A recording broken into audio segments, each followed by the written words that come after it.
बहुत समय पहले की बात है। एक गांव में एक लकहारा रहता था। वह अपनी जीविका के लिए दिन भर जंगल से लकड़ी काटता था और रोज शाम को पास के एक बाजार में जाकर बेचता था।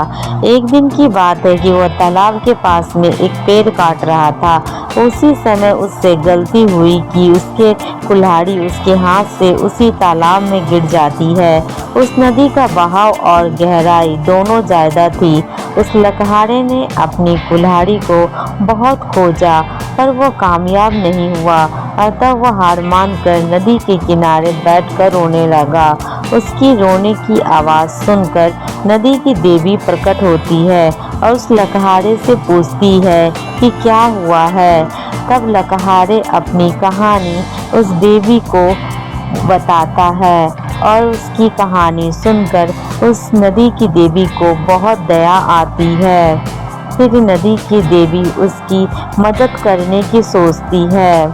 तो फिर वह एक बार नदी की देवी तालाब के अंदर जाती है और वहां से एक सोने की कुल्हाड़ी लेकर प्रकट होती है और उस गरीब लकहारे से पूछती है, क्या यही तुम्हारी कुल्हाड़ी है? लेकिन लकहारा इस पर उत्तर देता है कि यह मेरी कुल्हाड़ी नहीं है, मैं तो बहुत गरीब हूँ।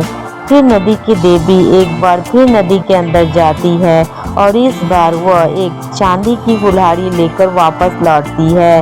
इस बार फिर लकहारे से पूछती है, क्या यही तुम्हारी कुल्हाड़ी है? लेकिन इस बार भी वह गरीब लकहारा बोलता है, नहीं, यह मेरी कुल्हाड़ी नहीं है।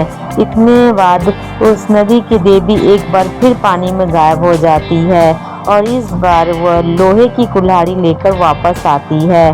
तभी वह गरीब लकहारा खुश हो जाता है और कहता है, यही मेरी कुल्हाड़ी है।